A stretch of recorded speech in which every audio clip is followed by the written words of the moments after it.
श्रीरामा जय रामा रघुरामा।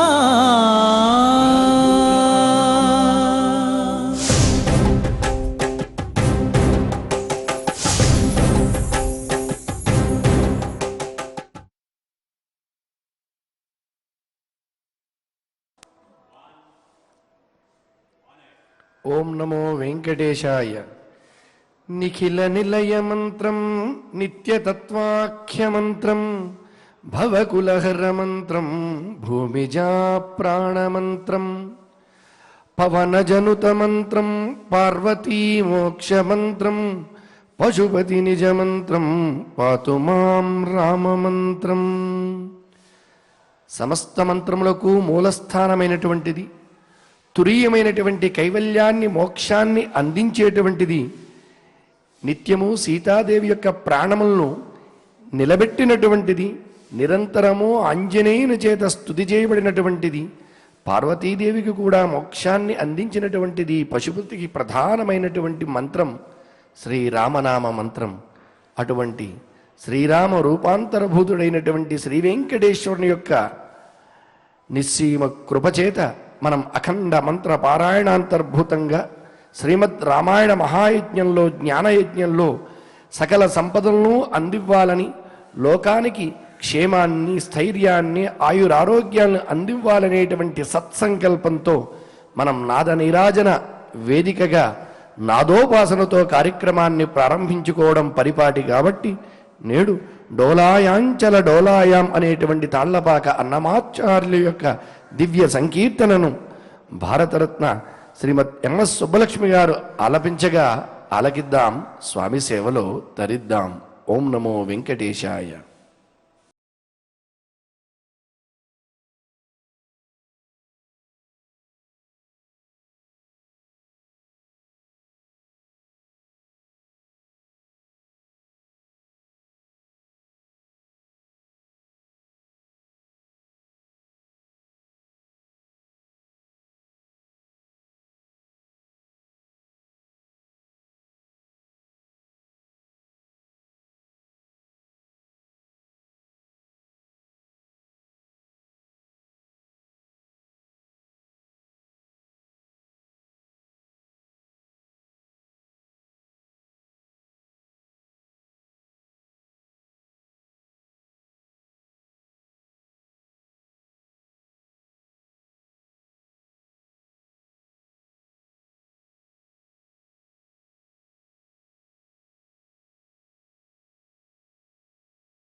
ఓం నమో వెంకటేశాయ. ఎంఎస్ సుబ్బులక్ష్మి గారు స్వామి యొక్క ఆ దశావతార వైభవాన్ని చక్కగా ఆలపించారు. మన హృదయం అనేటువంటి డోలలో ఆ దశావతార స్వరూపుడైన శ్రీ వెంకటేశ్వరుడు కూడా చక్కగా అంతర్యామి స్వరూపుగా విహరిస్తూనే ఉన్నాడు. అటువంటి ఆ స్వామిని మనసున నిలుపుకుని భక్తితో నేటి పారాయణ కార్యక్రమాన్ని గురు ప్రార్థనతో ప్రారంభించుకుందాం. గురుధ్యానము దగ్గర నుంచి శ్రీరామచంద్ర పరబ్రహ్మణే నమః వరకు అందరూ కలిసి ముక్తకంఠంతో పలుకుదాం. ఓం నమో వెంకటేశాయ. శ్రీ గురుధ్యానం. గురుర్బ్రహ్మా గురుర్విష్ణు గురుర్దేవో మహేశ్వరః గురుః సాక్షాత్ పరం బ్రహ్మ తస్మై శ్రీ గురవే నమః. శ్రీనివాసధ్యానం. శ్రీవేంకటాచలాధీశం శ్రియాధ్యాసితవక్షసం శ్రితచేతనమందారం శ్రీనివాసమహం భజే. అథ సంకల్పః. శ్రీమదాదివరాహ క్షేత్రే విరాజమానస్య శ్రీపద్మావతీ జానేః అఖిలాండకోటి బ్రహ్మాండనాయకస్య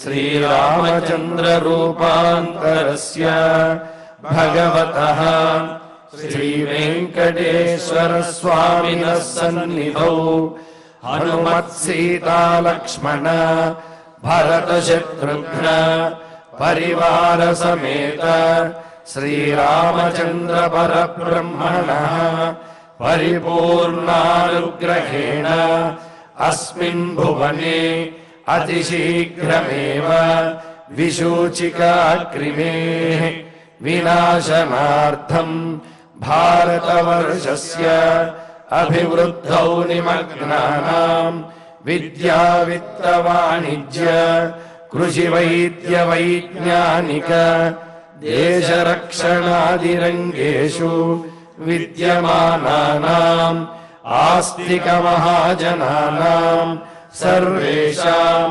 సకుటుంబానాం ఆయురారోగ్యైశ్వర్య సద్బుద్ధి ఇత్యాది సర్వశుభఫలప్రాప్త్యర్థం తేషాం సర్వతోముఖాభివృద్ధి ద్వారా శ్రీరామరాజ్యస్య పునర్వ్యవస్థాపనార్థం అనూఢానాం శీఘ్రమేవ వివాహసిద్ధ్యర్థం దంపతీనాం అనుకూల దాంపత్య సిద్ధ్యర్థం సంతానార్థినాం శీఘ్రమేవ సత్సంతాన ప్రాప్త్యర్థం తతః పితృదేవతా ప్రీత్యర్థం గో సంరక్షణార్థం చ సకల సంపత్ప్రదే శ్రీమద్వాల్మీకి రామాయణాంతర్గతే బాలకాండే యథాశక్తి శ్లోక వ్యాఖ్యాన పురస్సరం ద్వితీయ సర్గ శ్లోక పారాయణం తథా శ్రీమద్యోగ వాసిష్ఠే విశూచికా మహామారీ నివారకస్య మహామంత్రస్య పారాయణం శ్రీధన్వంతరి మంత్ర పారాయణం చ అన్యోన్య సాహాయ్యేన ఆచార్యముఖేన కరిష్యామహే. శ్రీ వాల్మీకి ప్రార్థనా. వాల్మీకేర్మునిసింహస్య కవితావనచారిణః శృణ్వన్ రామకథానాదం కో న యాతి పరాంగతిం. శ్రీ ఆంజనేయ ప్రార్థనా. యత్ర యత్ర రఘునాథ కీర్తనం తత్ర తత్ర కృతమస్తకాంజలిం బాష్పవారి పరిపూర్ణలోచనం మారుతిం నమత రాక్షసాంతకం. శ్రీరామాయణ ప్రార్థనా. వేదవేద్యే పరే పుంసి జాతే దశరథాత్మజే వేద ప్రాచేతసాదాసీత్ సాక్షాత్ రామాయణాత్మన.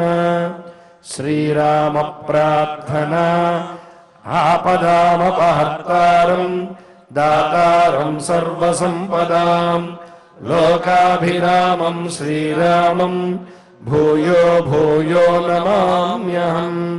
శ్రీరామచంద్ర పరబ్రహ్మణే నమః.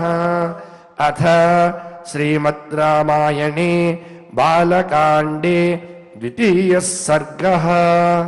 శ్రీరామాయ నమః. తస్య బుద్ధిరియం జాతా వాల్మీకేర్భావితాత్మనః కృత్స్నం రామాయణం కావ్యం ఈదృశైః కరవాణ్యహం. వాల్మీకి మహర్షి యొక్క మనస్సులో ఉన్న భావం నిన్న మనం తెలుసుకున్నాం. ఆ వాల్మీకి మహర్షి ఆశ్రమంలో ఉన్నటువంటి శిష్యులందరూ కూడా ఆయన నుండి జాలువారినటువంటి ఆ వాణిని, ఆ శ్లోకాన్ని మరలా మరలా చెబుతూ ఉంటే ఆనంద పరవశాన్ని పొందారు.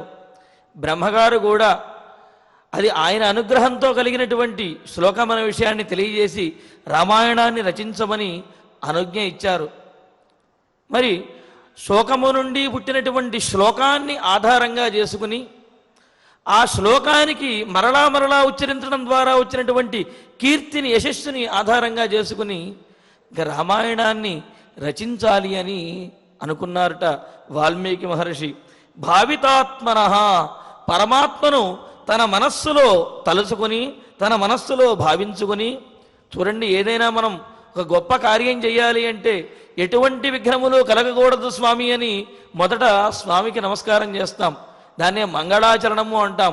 అటువంటి మంగళాచరణము అప్రయత్నంగానే వాల్మీకి మహర్షి చేశారు. ఇప్పుడు ప్రయత్నపూర్వకంగా తన మనస్సులో ఆ పరమాత్మను, శ్రీరామచంద్రమూర్తిని, శ్రీమన్నారాయణుణ్ణి మనస్సులో ఒక్కసారి తలుచుకున్నారు. భావితాత్మనః, మనస్సులో భగవంతుణ్ణి తలుచుకుని మంగళం చేసి తస్య వాల్మీకేహే ఇయం బుద్ధి సంజాత. ఆ వాల్మీకి మహర్షికి ఈ విధంగా చెయ్యాలి అనే బుద్ధి, ఆలోచన కలిగిందిట. ఏం చెయ్యాలని?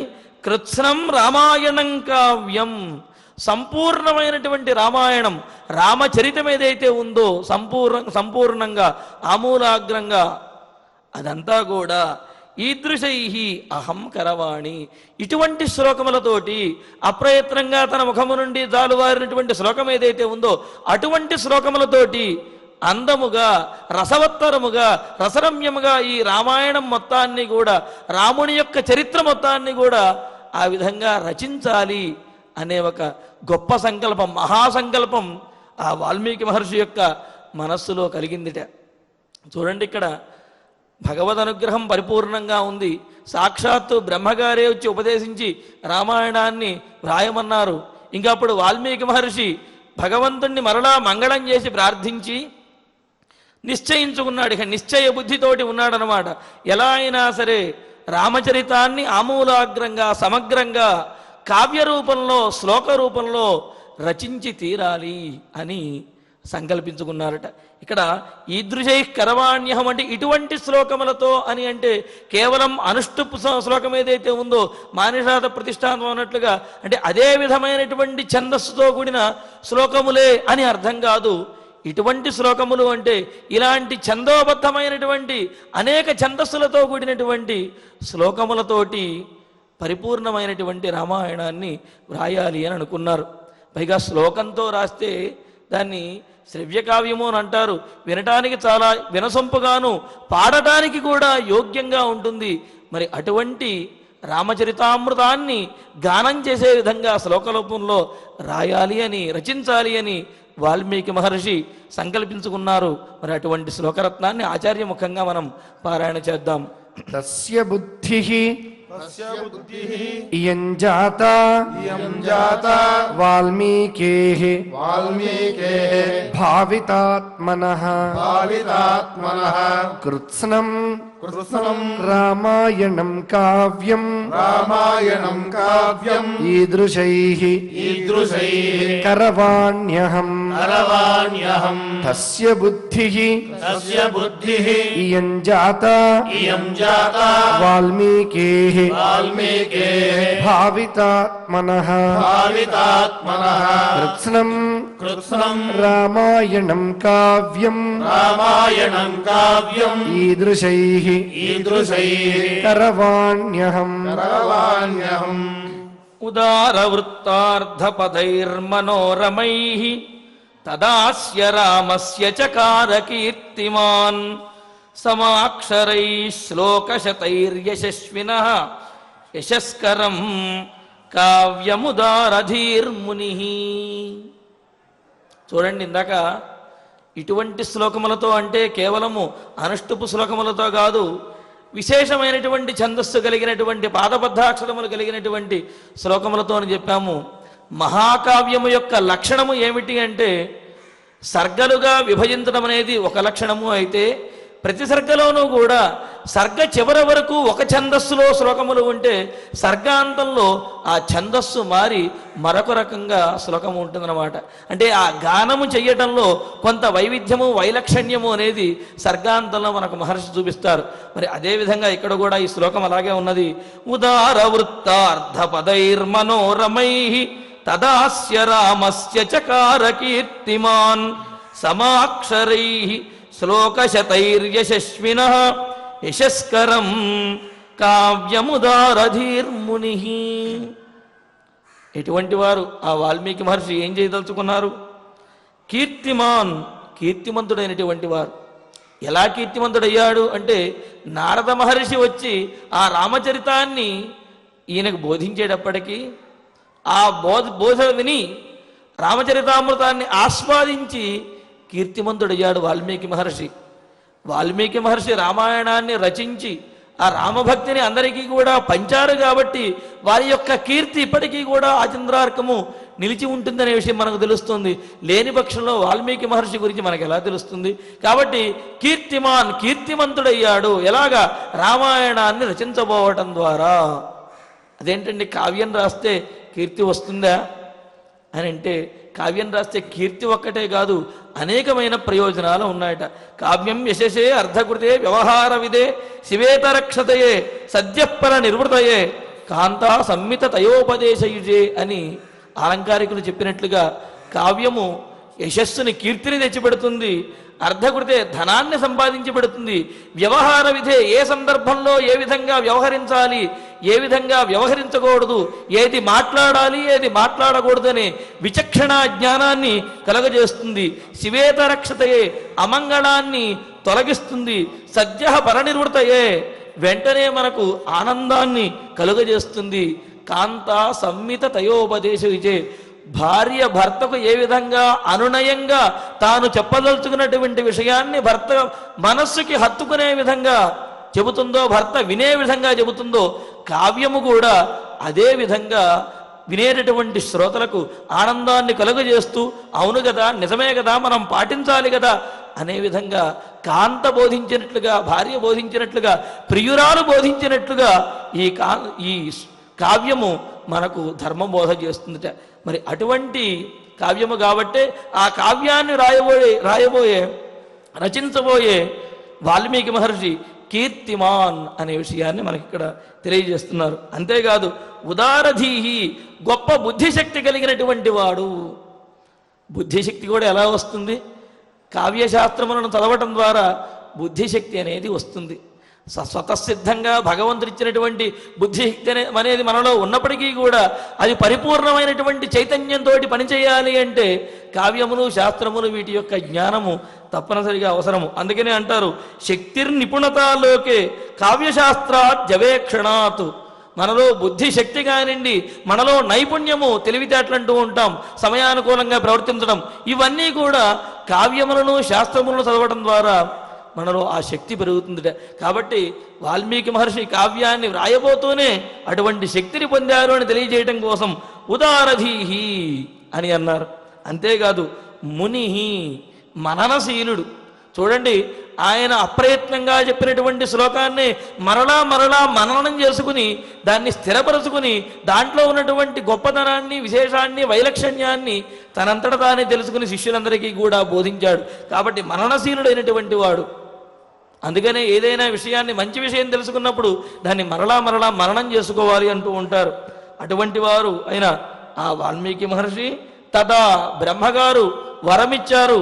రామచరితంలో రామునికి సంబంధించి రహస్యమైనవి ప్రకాశమైనవి కూడా దివ్య దృష్టితో నీవు చూడగలుగుతావు, నీవు తెలుసుకోగలుగుతావు అని బ్రహ్మగారు వరమిచ్చేటప్పటికీ ఇంకా అప్పుడు రామస్య యశస్కరం కావ్యం యశస్వినః అపి రామస్య యశస్కరం కావ్యం, కీర్తిమంతుడైనటువంటి రామునికి కూడా మరలా కీర్తిని పెంపొందించేది.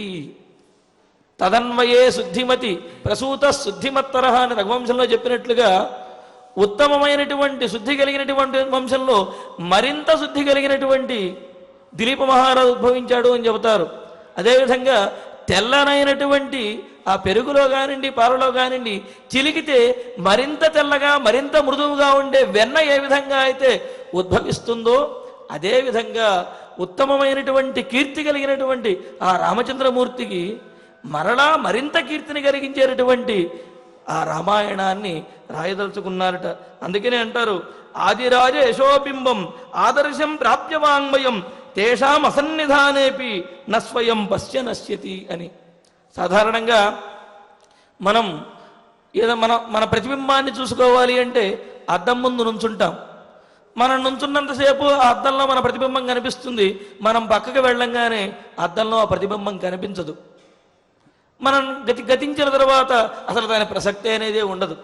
కానీ కావ్యము అనే అద్దములో వచ్చినటువంటి రాజుల యొక్క ప్రతిబింబం ఏదైతే ఉందో, మా గొప్పవారి యొక్క ప్రతిబింబం, చారిత్రకుల యొక్క ప్రతిబింబం ఏదైతే ఉందో, కావ్యము అనే అద్దంలో ఉండే ప్రతిబింబము, ఆ ప్రతిబింబము వారు గడచిపోయిన తర్వాత వారు లేని సందర్భంలో కూడా ఆ కావ్యంలో ప్రతిబింబిస్తూ అద్దంలో తనను తాను చూసుకున్నట్లుగా ఆ కావ్య రూపంలో అది అలా ఉంటూ శాశ్వతంగా ఉండిపోతుంది.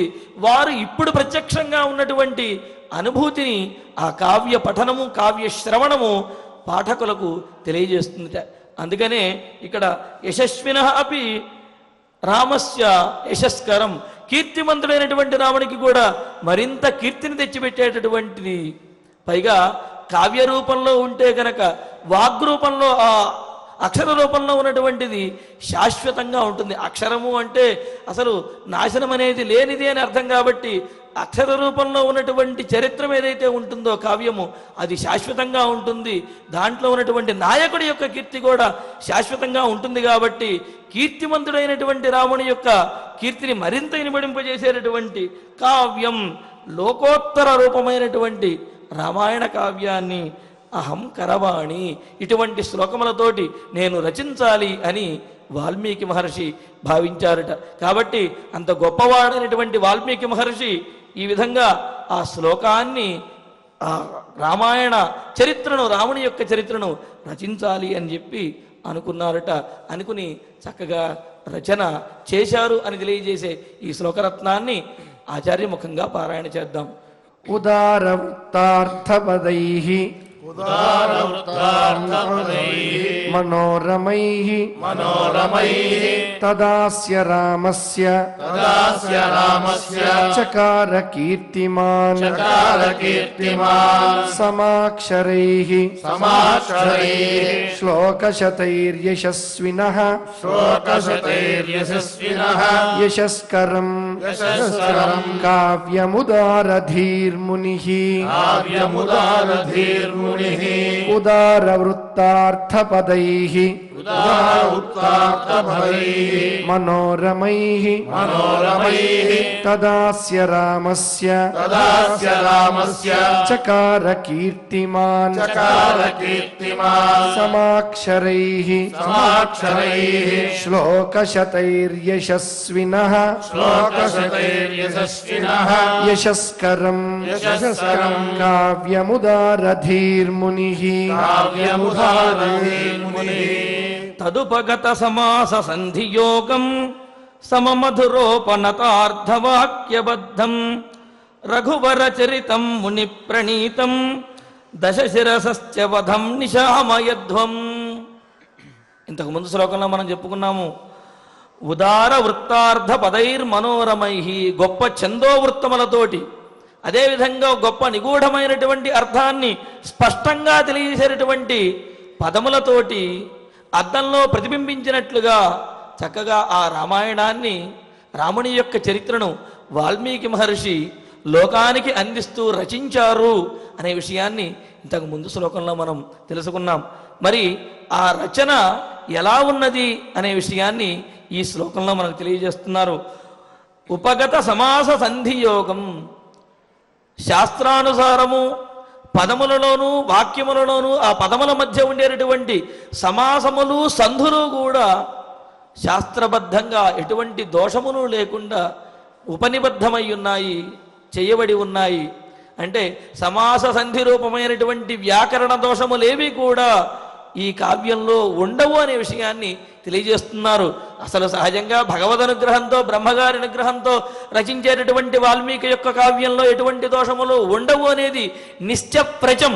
అయినప్పటికీ కూడా మనబోటి వారికి తెలియజేయాలి కాబట్టి ఆ విషయాన్ని మనకు చెబుతున్నారు. ఉపగత సమాస సంధియోగం అంటే సంధులు సమాసములు ఆ పదముల యొక్క ప్రయోగంలో ఎటువంటి దోషము లేకుండా ఉన్నాయి.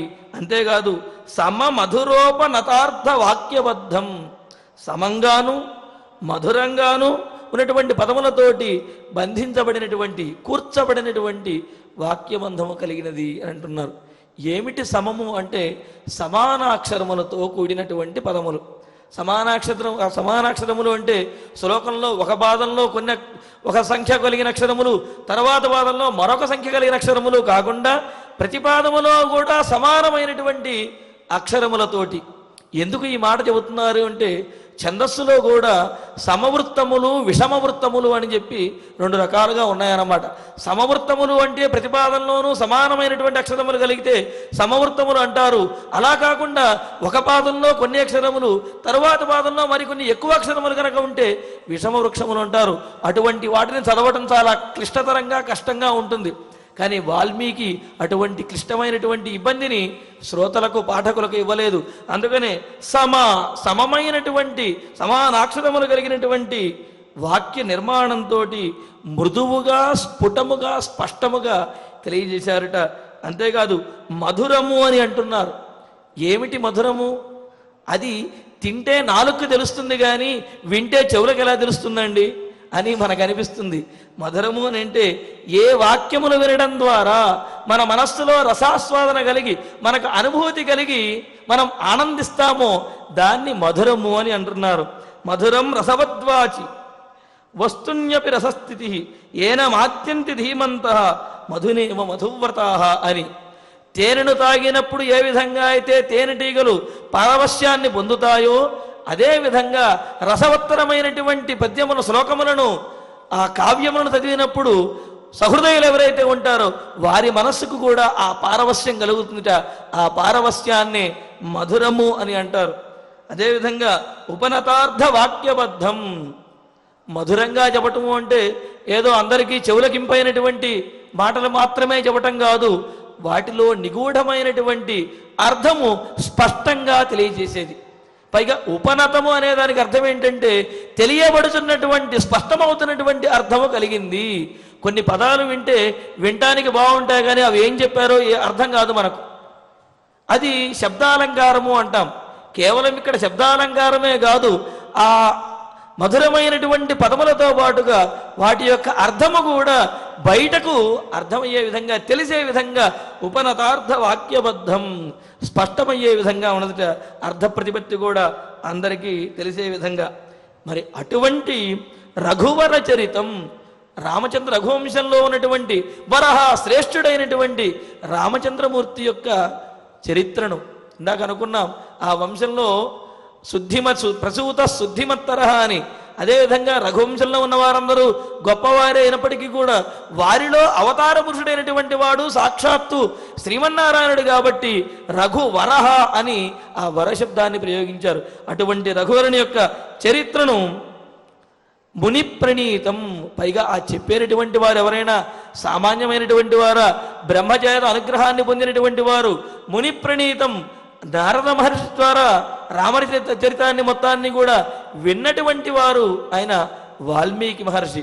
కాబట్టి అటువంటి వాల్మీకి మహర్షి రచించినటువంటి దశ శిరస వధం, దీంట్లో ఉన్నటువంటి విశేషం ఏమిటి అంటే కేవలము రాముని యొక్క గుణములను వర్ణించడమే కాదు, దుష్ట శిక్షణ శిష్ట రక్షణ చేయటం అనేది, అధర్మం అనేది తప్పనిసరిగా నశించి తీరుతుంది, ధర్మము తప్పినటువంటి వారికి శిక్ష తప్పదు అని తెలియజేసే రావణ వధతో కూడినటువంటి 10 తలకాయలు కలిగినటువంటి వాడైనా సరే ధర్మం గనక తప్పినట్లయితే శిక్షార్హుడే, శిక్షించవలసిందే అని తెలియజేసే ఆ రావణ వధ ప్రధానంగా తెలియజేసేటటువంటి రామాయణం ఏదైతే ఉందో ఆ రామాయణాన్ని నిశామయధ్వం, అందరూ శ్రద్ధగా వినండి నాయన అని కుశలవులు మొదలైనటువంటి ఆ శిష్యులు ఎవరైతే ఉన్నారో వారందరికీ కూడా వాల్మీకి మహర్షి బోధిస్తూ ఉన్నారు.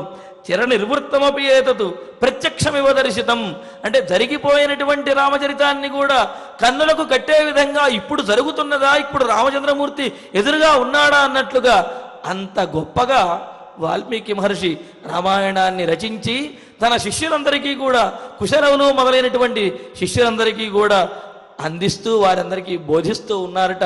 మరి అటువంటి బోధను మనందరము కూడా పొంది ఆ రామచరితామృతాన్ని ఆస్వాదించి శ్రీరామచంద్రుని యొక్క పరిపూర్ణమైన అనుగ్రహానికి పాత్రులమవుదాము. ఇత్యార్షే శ్రీమద్ రామాయణే బాలకాండే 2వ సర్గః. తదుపగత సమాస సంధియోగం సమమధురోపనతార్థ వాక్యబద్ధం రఘువరచరితం ముని ప్రణీతం దశశిరసశ్చ వధం నిశామయధ్వం తదుపగత సమాస సంధియోగం సమమధురోపనతార్థ వాక్యబద్ధం రఘువరచరితం ముని ప్రణీతం దశశిరసశ్చ వధం నిశామయధ్వం. ఆచార్యులు చెప్పినటువంటి అర్థాన్ని అనుసంధానం చేసుకుంటూ ఆ రామాయణ వైభవాన్ని తలుచుకుంటూ ఈ శ్లోకరత్నాల్ని అఖండంగా పారాయణ చేద్దాం. తస్య బుద్ధిర్యంజాత వాల్మీకిర్భావితాత్మనః కృత్స్నం రామాయణం కావ్యం ఈదృశైః కరవాణ్యహం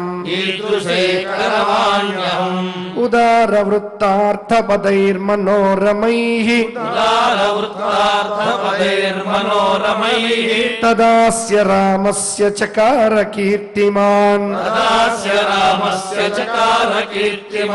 సమాక్షరైః శ్లోకశతైర్యశస్వినః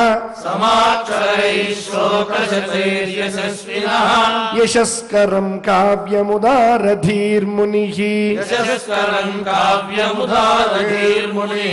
తదుపగత సమాస సంధియోగం సమమధురోపనతార్థవాక్యబద్ధం రఘువరచరితం ముని ప్రణీతం దశశిరసశ్చ వధం నిశామయధ్వం. ఇత్యార్షే శ్రీమద్ రామాయణే బాలకాండే 2వ సర్గః. ఫలశ్రుతి దగ్గర నుంచి విశూచికా మహామారి నివారక మంత్రము, అదేవిధంగా ధన్వంతరి ధ్యానము, నవగ్రహ ప్రార్థన, క్షమా ప్రార్థన, పారాయణ ఫలాన్ని భగవంతునికి సమర్పిస్తూ భగవత్ సమర్పణతో పాటుగా మంగళాంతంగా ఈ నేటి కార్యక్రమాన్ని మనం పరిపూర్ణం చేసుకుందాం.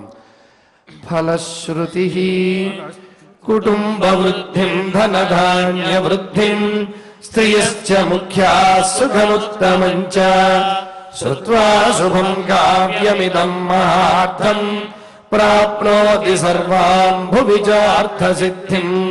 శ్రీరామచంద్ర పరబ్రహ్మణే నమః. అథ శ్రీమద్యోగవాసిష్ఠే ఉత్పత్తి ప్రకరణే 19 సర్గః.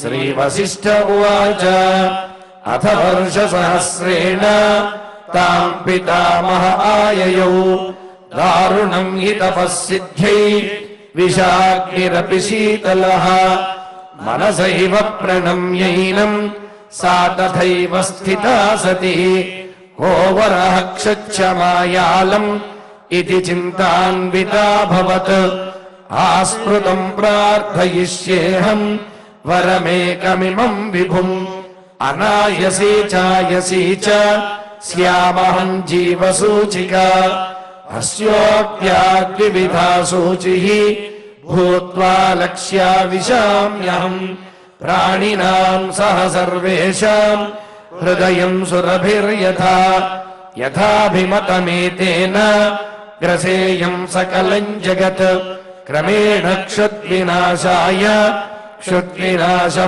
परं सुखम् इति सञ्चिन्तयन्तीं ताम् उवाच कमलालयः अन्या दृश्यास्तथा दृष्ट्वा स्तनिता प्ररवोपमम् ब्रह्मोवाच पुत्रि कर्कटिके रक्षः कुलशैला प्रमालिके उत्तिष्ठत्वं तु तुष्टोऽस्मि गृहाणाभिमतं वरम् कर्कट्युवाच भगवन् भूतभव्येश स्यामहं जीवसूचिका अनायसी चायसी च विधेर्पयसि चेद्वरम् श्रीवसिष्ठ उवाच एवमस्त्विदितामुक्त्वा पुनराह पितामहः सूचिकासोपसर्गात्वम् भविष्यसि विसूचिका सूक्ष्मया मायया सर्वलोकहिंसां करिष्यसि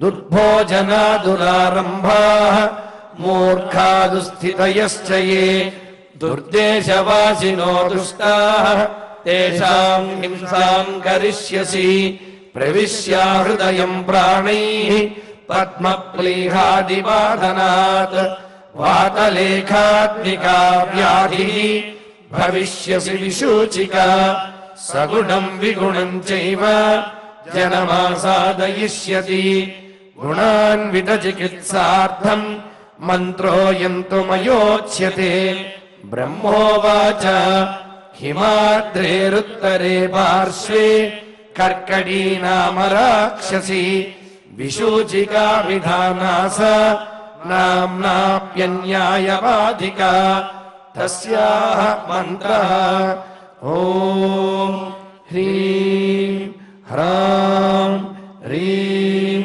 ह्रां विष्णुशक्तये नमः ॐ ह्रीं ह्रां ह्रीं ह्रां विष्णुशक्तये नमः ॐ ह्रीं ह्रां ह्रीं ह्रां विष्णुशक्तये नमः ॐ नमो भगवति विष्णुशक्तिमेनाम् ॐ हर हर नय नय पच पच मथ मथ उत्सादय उत्सादय दूरे कुरु स्वाहा हिमवन्तं गच्छ जीव सह सह सह चन्द्रमण्डलगतोऽसि स्वाहा ॐ नमो भगवति विष्णुशक्तिमेनाम् ॐ हर हर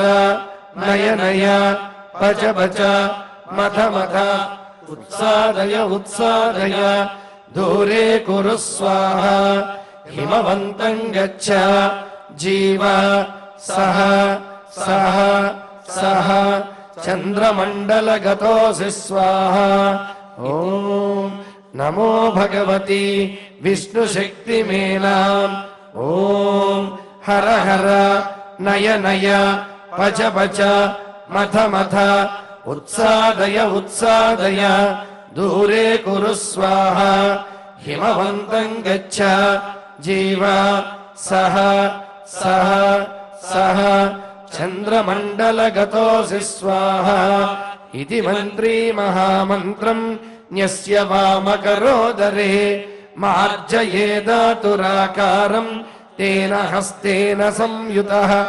हिमशैलाभिमुख्येन विद्रुतां तां विचिन्तयेत् కర్కటీం కర్కశాక్రందాం మంత్రముద్గరమద్దితాం ఆతురం చింతయేచ్చంద్రే రసాయన హృది స్థితం అజరామరణం యుక్తం ముక్తం సర్వాధి విభ్రమైః సాధకో హి శుచిర్భూత్వా స్వాచాంతః సుసమాహితః క్రమేణానేన సకలాం ప్రోచ్ఛినత్తి విశూచికాం ఇతి గగనగతః త్రిలోకనాథః గగనగ సిద్ధగృహీత సిద్ధమంత్రః గతః ఉపగత చక్రవంద్యమానః నిజపురం అక్షయం ఆయం ఉజ్వలశ్రీః ఇతి శ్రీమద్యోగవాసిష్ఠే ఉత్పత్తి ప్రకరణే ఏకోనసప్తతితమః సర్గః అథ ధన్వంతరి ధ్యానం అచ్యుతానంత గోవింద విష్ణో నారాయణామృత రోగాన్మే నాశయాశేషాన్ ఆసు ధన్వంతరే హరే ఆరోగ్యం దీర్ఘమాయుష్యం బలం తేజోధియం శ్రియం స్వభక్తేభ్యోనుగృహంతం వందే ధన్వంతరిం హరిం ధన్వంతరేరిమం శ్లోకం భక్త్యా నిత్యం పఠంతి యే అనారోగ్యం న తేషాం స్యాత్ సుఖం జీవంతి తే చిరం. ఓం నమో భగవతే వాసుదేవాయ ధన్వంతరయే అమృతకలశహస్తాయ వజ్రజలౌకహస్తాయ సర్వామయ వినాశనాయ త్రైలోక్యనాథాయ మహావిష్ణవే స్వాహ. ఓం వాసుదేవాయ విద్మహే సుధాహస్తాయ ధీమహి తన్నో ధన్వంతరి ప్రచోదయాత్. అధ నవగ్రహ ప్రార్థన. ఆరోగ్యం పద్మబంధుర్వితరతు నితరాం సంపదం శీతరశ్మిః భూలాభం భూమిపుత్రః సకల గుణయుతాం వాగ్విభూతిం చ సౌమ్యః సౌభాగ్యం దేవమంత్రీ రిపుభయశమనం భార్గవః శౌర్యమార్గిః దీర్ఘాయుః సంహికేయః విపులతరయశః కేతుః ఆచంద్రతారం అరిష్టాని ప్రణశ్యంతు దురితాని భయాని చ శాంతిరస్తు శుభం మేస్తు గ్రహాః కుర్వంతు మంగళం. అథ క్షమా ప్రార్థనా.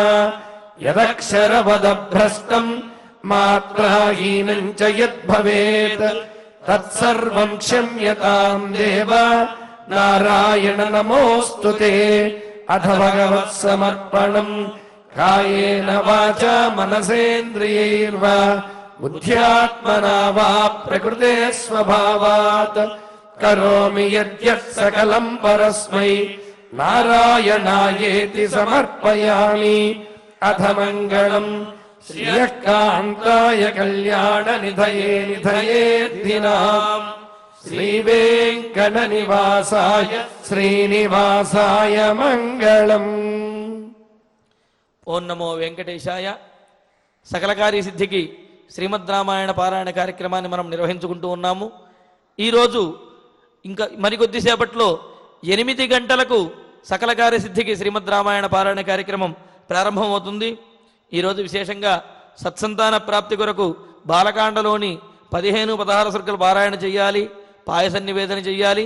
అదేవిధంగా జన్మాంతర సకల సౌఖ్య ప్రాప్తి కొరకు యుద్ధకాండలోని 131వ సర్గ పారాయణ చేయాలి, కట్టె పొంగలి నివేదన చేయాలి. కావున భక్తులందరూ ఈ విషయాలను గమనించి పారాయణ కార్యక్రమంలో పాల్గొనవలసిందిగా తెలియజేస్తూ, అదేవిధంగా ఈరోజు ఈ సకల కార్యసిద్ధికి శ్రీమద్ రామాయణ పారాయణాంగభూతంగా శ్రీ వెంకటేశ్వర వేద విజ్ఞాన పీఠం ధర్మగిరిలో నిర్వహిస్తున్నటువంటి శ్రీమద్ రామాయణ యజ్ఞము సకల కార్యసిద్ధికి శ్రీమద్ రామాయణ మహాయజ్ఞ కార్యక్రమంలో ఈరోజు చివరి రోజుగా మహాపూర్ణాహుతి కార్యక్రమము 11 గంటలకి ఈరోజు ప్రత్యక్ష ప్రసారం చేయబడుతుంది. కావున భక్తులందరూ కూడా ఈ కార్యక్రమంలో పాల్గొని వీక్షించి స్వామివారి యొక్క పరిపూర్ణమైనటువంటి అనుగ్రహాన్ని పొందవలసిందిగా తెలియజేస్తున్నాము. ఓం నమో వెంకటేశాయ.